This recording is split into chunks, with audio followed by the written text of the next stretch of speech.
Hello everyone, स्वागत है आपका आपके अपने यूट्यूब चैनल स्टडी कंटेंट में। आज हम आपके यहाँ लेकर आए हैं मार्च महीने की मूमल करंट अफेयर का नेक्स्ट पार्ट। अगर आपने पिछले वाले पार्ट नहीं देखे हैं तो देख लीजिएगा जा करके, और अगर आप हमारे चैनल पर पहली बार विजिट कर रहे हैं तो चैनल को सब्सक्राइब कर दीजिए और पास में बेल आइकन का बटन है उस प्रेस कर दीजिए ताकि आने वाली वीडियोज़ की नोटिफिकेशन सबसे पहले आपको प्राप्त हो सके। तो चलिए शुरू करते हैं इस वीडियो को।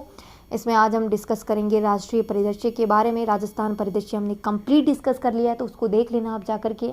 और एक किसी स्टूडेंट का कमेंट आया था कि आप जो है इसको परचेज़ करके फिर पढ़ाओ। तो देखो भाई, मैं इसको है ना परचेज़ ही करके लाती हूँ और फिर इसका PDF बनाती हूँ, फिर आप लोगों को पढ़ाती हूँ, ठीक है। तो ऐसा तो है नहीं कि ये छोटा सा तो चैनल है जिस पर 3000 के आसपास सब्सक्राइबर है, जिससे मुझे कोई बहुत बड़ा फ़ायदा हो रहा है। मुझे इससे कोई फ़ायदा नहीं हो रहा है, ठीक है। और ये मैं उन लोगों के लिए कर रही हूँ जिन लोगों के पास मैगज़ीन नहीं पहुँच पाती है। शायद आप किसी सिटी एरिया में रहते होंगे तो आपके पास मैगज़ीन आ जाती होगी। बाकी उन लोगों के बाहर निकलिए वहाँ से, और थोड़ा बाहर निकल कर थोड़ा नज़र घुमाइए। ऐसे ऐसे भी गांव होते हैं जहाँ पर एक जो है आपको बुक्स वगैरह भी नहीं मिलेगी। एक जो रफ़ कॉपी है ना, रफ़ कॉपी पेन, उसकी भी दुकान नहीं मिलती है आपको, ठीक है। तो ऐसा कमेंट करने से पहले आप सोचना थोड़ा अभी, इसलिए मैं इस वीडियो में बोल रही हूँ, ठीक है। क्योंकि ऐसे ऐसे एरियाज़ देखे हैं मैंने कि जहाँ कुछ नहीं मिलता। और ये जो आप मैगज़ीन की बात कर रहे हो ना, ये भी वहीं मिलती हैं जहाँ जनता अधिक मात्रा में तैयारी करती है। वरना तो ये जो कम मात्रा में तैयारी करने वाली जनता है, वहाँ तो ये मैगज़ीन भी अवेलेबल नहीं होती है, और जहाँ होती है वहाँ पे लिमिटेड होती है। अगर एक बार आ गई और मैगज़ीन ख़त्म हो गई तो वापस नहीं आएगी, ये चीज़ भी है, ठीक है। और लड़कियों के लिए स्पेशल, लड़के लकी हो कि बाहर जाते हो, कम से कम अपनी इच्छा की बुक चाहिए वो तो ख़रीद पाते हो, ठीक है, पढ़ पाते हो। वरना बहुत सारी लड़कियां हैं जिनको घर रहकर ही वो कर रही है तैयारी, उनके पास मैगज़ीन नहीं पहुंच पाती हैं, और किसी को बोलेगी भी तो 2-4-5 दिन तो लाने में ही लगा देंगे, या फिर ऐसे करते करते निकल जाते हैं दिन और मैगज़ीन ख़त्म, फिर नहीं आती हैं। तो थोड़ा सोचना इस बात के इसके बारे में। मैंने इसीलिए बोला है क्योंकि मुझे कोई फ़र्क नहीं पड़ता एक नेगेटिव कमेंट से, क्योंकि मुझे बहुत पॉजिटिव कमेंट आते हैं, मुझे मेरे लिए वो मायने रखते हैं। बाकी आपका एक नेगेटिव कमेंट मेरे लिए कुछ मायने नहीं रखता, ठीक है। बट मैं आपको समझाना चाह रही हूँ कि आप अपने बारे में ना सोच करके उन लोगों के बारे में सोचना, कभी बाहर निकलना और देखना इन चीज़ों को। ये रियलिटी है। हम क्या करते हैं ना कि हम जहाँ रहते हैं उसी को रियलिटी मान लेते हैं कि जैसे हम रहते हैं वैसे ही शायद सभी लोग रहते होंगे। ऐसा नहीं होता है। कुछ लोग हमसे ऊपर भी हैं तो कुछ हमसे बहुत नीचे भी हैं, ठीक है। तो मैं ज़्यादा कुछ नहीं कहूँगी, वीडियो को स्टार्ट करते हैं। इसमें फर्स्ट क्वेश्चन है कि 19 फरवरी 2025 को देश के 26वें मुख्य चुनाव आयुक्त कौन नियुक्त किए गए हैं? ज्ञानेश कुमार। ये 26वें नंबर के बने हैं। IAS ऑफिसर हैं, केरल कैडर से हैं, 1988 बैच के। इनका जो कार्यकाल है 26 जनवरी 2029 तक रहेगा। इन्होंने राजीव कुमार का स्थान लिया है, और इन्होंने जब ये मुख्य चुनाव आयुक्त का पद ग्रहण किया है उससे पहले ये जो है निर्वाचन आयुक्त के रूप में कार्यरत थे। मार्च 2024 से इनका जो निर्वाचन आयुक्त है, जो इनके बारे में कहा गया है कि आपका जो निर्वाचन आयोग है वो एक संवैधानिक संस्थान है जिसमें जो इनकी जो नियुक्ति है वो राष्ट्रपति के द्वारा की जाती है। इनका जो कार्य है वो स्वतंत्र और निष्पक्ष चुनाव करवाना है। इसका जो गठन है चुनाव आयोग का वो अनुच्छेद 324 के तहत किया गया है। इनका जो कार्यकाल होता है वो 6 वर्ष या 65 वर्ष की आयु जो भी पहले हो वो होता है। इनको जो हटाने की प्रक्रिया है वो महाभियोग के द्वारा इनको हटाया जा सकता है। नेक्स्ट बात करते हैं डॉक्टर विवेक जोशी की। तो ये अभी जो है निर्वाचन आयुक्त के रूप में इन्होंने जो है कार्यभार संभाला है, और इससे पहले ये हरियाणा में मुख्य सचिव के पद जो है पर रह चुके हैं। निर्वाचन आयोग के बारे में बात करते हैं। अनुच्छेद 324 में निर्वाचन आयोग की स्थापना, शक्तियां और कार्यक्षेत्र के बारे में लिखा गया है। अनुच्छेद 324 में जाति, धर्म और लिंग के आधार पर मताधिकार से वंचित नहीं किया जाएगा, यानी कि आप किसी में भेदभाव नहीं करोगे, सबको वोट देने का अधिकार है। अनुच्छेद 325। अनुच्छेद 326 में वयस्क मताधिकार का अधिकार दिया गया है, यानी कि 18 वर्ष या इससे अधिक आयु के जो लोग हैं उनको मतदान करने का अधिकार है। नेक्स्ट है कि अनुच्छेद 327 में जो है संसद को चुनाव से संबंधित नियम और कानून बनाने का अधिकार है। याद रखना, ऑप्शन में ये ज़रूर देगा कि जो है मतलब आपके चुनाव है उससे संबंधित नियम और कानून बनाने का अधिकार चुनाव आयोग को है, ये वाला ऑप्शन ज़रूर मिलेगा आपको। तो इसमें जो है क्या कहा गया है, संसद है, संसद को चुनाव से संबंधित नियम और कानून बनाने का अधिकार है। ये चीज़ याद रख के जाना, क्योंकि ऑप्शन में आपको ये वाला ऑप्शन ज़रूर देगा। मैंने कहा था ना अभी चुनाव आयोग वाला, वो वाला ऑप्शन, क्योंकि ये आपको इतना कंफ्यूज कर देगा, फिर आप सोचोगे वो फिर, क्योंकि ऑप्शन इसी तरीके से बनाए जाते हैं। अनुच्छेद 328 में राज्य विधानसभाओं को राज्य स्तर पर चुनाव से जुड़े कानून बनाने का अधिकार होता है। अनुच्छेद 329 में चुनावी मामलों में न्यायिक हस्तक्षेप पर प्रतिबंध केवल चुनाव याचिका द्वारा चुनौती संभव है। चयन समिति की बात करें, CEC जो आपका चुनाव आयोग है, इसमें जो है नियुक्ति की पहली बार चयन समिति द्वारा सुझाव कर पैनल से की गई थी, यानी इनका जो चयन है पहली बार उस समिति के आधार पर किया गया था। इस समिति में कानून मंत्री, अध्यक्ष, लोकसभा नेता, प्रतिपक्ष के और एक मंत्री थे। नेक्स्ट क्वेश्चन है कि किस भारतीय महिला पत्रकार को time woman person of the year 2025 चुना गया है? पूर्णिमा देवी बर्मन को। पूर्णिमा देवी बर्मन भारतीय जीव विज्ञानी, वन्य जीव संरक्षणवादी पूर्णिमा देवी बर्मन असम से है। इनको टाइम पत्रिका वुमन ऑफ द ईयर चुना गया है। और ये इंपॉर्टेंट क्वेश्चन है, जब जब ऐसे क्वेश्चन आते हैं वो पूछे जाते हैं। 45 वर्ष की है, एकमात्र भारतीय महिला हैं जो इस सूची में शामिल हुई हैं और इनके इस असाधारण कार्य के लिए ये पुरस्कार इनको दिया गया है। असम की है पूर्णिमा देवी जो है, इन्होंने लुप्त प्राय स्थानीय हरगिला पक्षी की रक्षा में अपने असाधारण प्रयासों के लिए जानी जाती हैं। 13 महिलाओं की सूची में फ्रांस के अभिनेता निकोल किडमैन है और गिसेले पेलिकोट है, वो भी इसमें शामिल है। नेक्स्ट क्वेश्चन है इसमें कि 20 फरवरी 2025 को दिल्ली की नई मुख्यमंत्री कौन बनी है? तो रेखा गुप्ता बनी है। मोस्ट इम्पॉर्टेंट क्वेश्चन है। रेखा गुप्ता दिल्ली की चौथी महिला मुख्यमंत्री बनी है। इससे पूर्व सुषमा स्वराज, शीला दीक्षित और आतिशी जो है वो दिल्ली की मुख्यमंत्री रह चुकी हैं। प्रवेश वर्मा की बात करें, ये दिल्ली के उप मुख्यमंत्री बने हैं। विनय कुमार सक्सेना दिल्ली के उपराज्यपाल बने हैं। दिल्ली में विधानसभा के जो चुनाव है टोटल 70 सीटों में से 48 जो है भाजपा को मिली है और 22 जो है आप पार्टी को मिली है। पूरा का पूरा याद कर लेना, दिल्ली काफ़ी इम्पोर्टेंट है, इसलिए जो है पूरा याद कर जाना। 27 फरवरी 2025 को भारतीय प्रतिभूति और विनिमय बोर्ड से भी का नया अध्यक्ष किसे नियुक्त किया है? तुहिन कांत पांडे को नियुक्त किया गया है।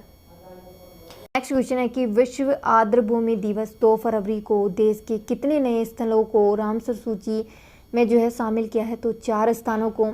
4 स्थान कौन कौन से हैं? सक्कर कोटई पक्षी अभ्यारण्य जो कि तमिलनाडु का है, थेरथंगल पक्षी अभ्यारण्य तमिलनाडु का है, खेचो पलरी आर्द्रभूमि सिक्किम का है, उदवा झील जो कि झारखंड की है।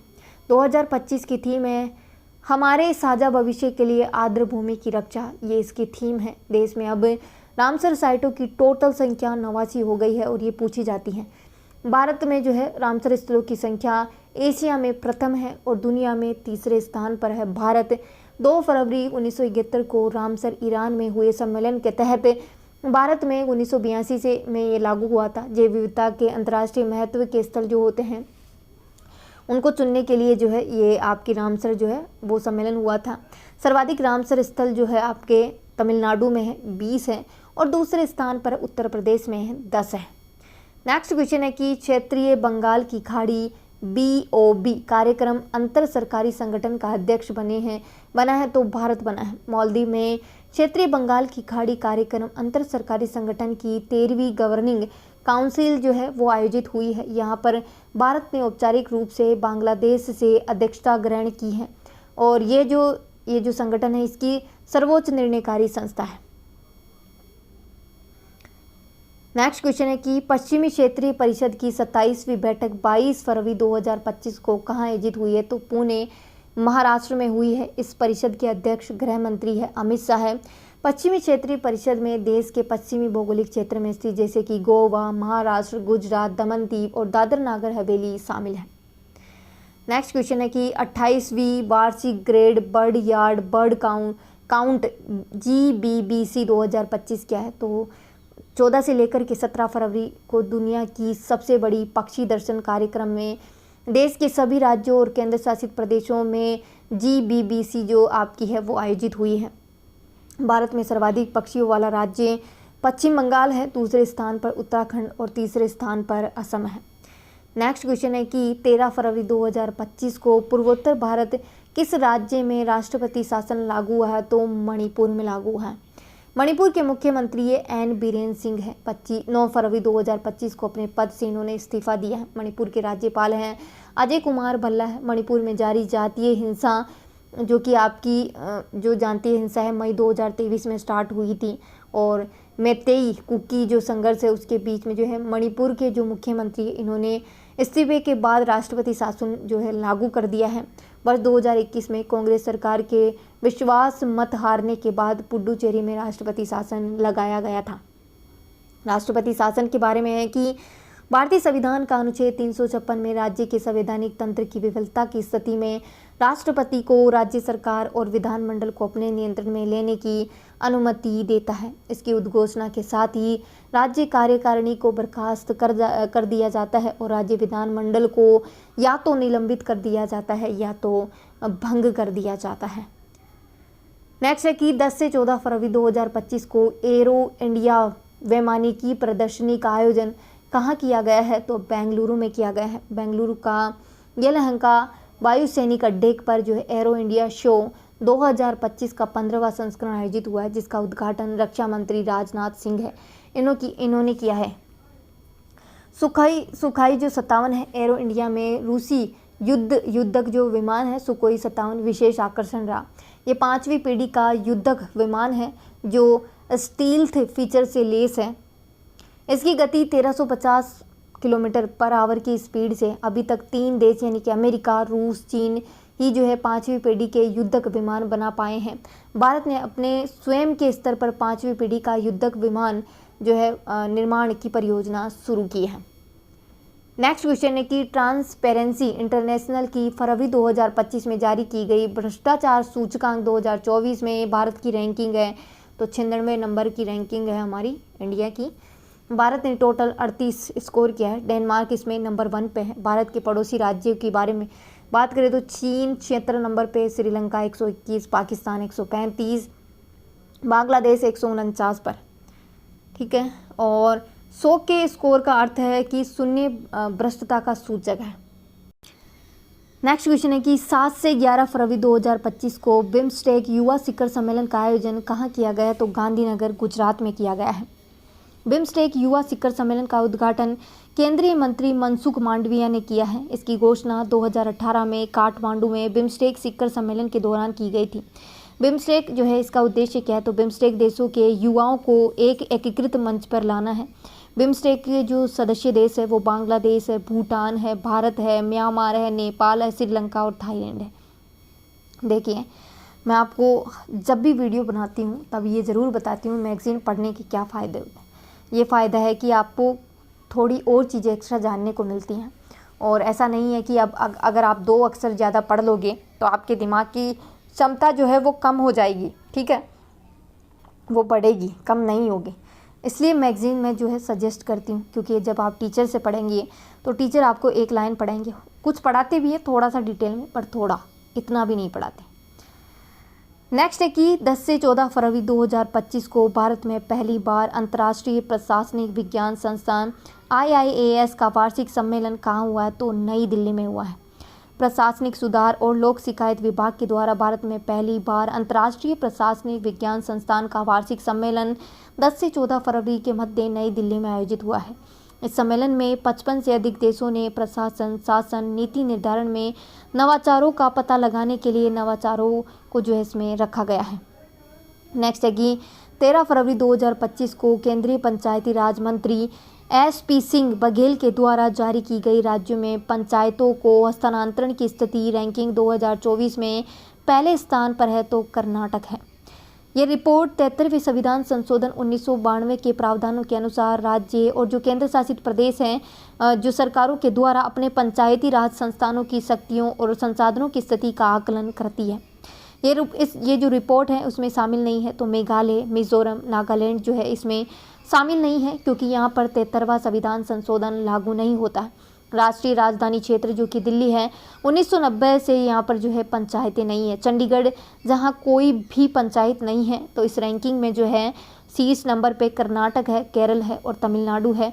उत्तर प्रदेश 5वें नंबर पे और राजस्थान की बात करें तो राजस्थान इसमें 8वें नंबर पे है। इम्पोर्टेंट है, काफ़ी इम्पोर्टेंट है। अब पता है क्यों? अगर मैंने जो है पीछे पढ़ाया होगा पंचायतों के से रिलेटेड राजस्थान में भी कुछ जो है चल रहा है काम, है ना, तो इसको ज़रूर पढ़ लेना। वो उसको वहाँ से रिलेट करके यहाँ से क्वेश्चन पूछ लेंगे। मुख्य निष्कर्ष है कि 2013 से लेकर के 14 की तुलना में 2021 से 22 में विकेंद्रीकरण 39.9% से बढ़ करके 43.9% हो गया है। नेक्स्ट क्वेश्चन है कि जनजातीय कार्य मंत्रालय के द्वारा 16 से 24 फरवरी 2025 को राष्ट्रीय जनजाति आदि महोत्सव का आयोजन कहाँ हुआ है? तो नई दिल्ली में किया गया। इसका उद्देश्य देश के जो आदिवासी समुदाय हैं उनको समृद्ध और विविध पारंपरिक संस्कृति की झलक प्रदान करना है। नेक्स्ट है इसमें कि 18 फरवरी 2025 को केंद्रीय जलमार्ग मंत्री सर्बानंद सोनोवाल ने जलमार्ग 2 पर बने अंतर्देशीय जलमार्ग टर्मिनल का उद्घाटन किया। ये परियोजना 2 देशों के बीच है, तो भूटान और बांग्लादेश के बीच है। मोस्ट इम्पोर्टेंट है। जब भी 2 देशों के बीच ऐसी परियोजनाएं होती हैं वो क्वेश्चन डेफिनेटली पूछा जाता है, इसको पढ़ जाना। जोगी गोपा जो है असम में है। ब्रह्मपुत्र नदी में राष्ट्रीय राजमार्ग 2 पर बने अंतर्देशीय जलमार्ग टर्मिनल का जो है उद्घाटन किया गया है। ये जो टर्मिनल है भूटान और बांग्लादेश के लिए अंतर्राष्ट्रीय बंदरगाह के रूप में काम करेगा। तो वीडियो यहीं तक है। वीडियो को ज़्यादा से ज़्यादा लाइक करना, शेयर करना, कमेंट करना। ऐसी और वीडियोज़ के लिए हमारे चैनल को सब्सक्राइब करना ना भूले। जय हिंद, जय भारत।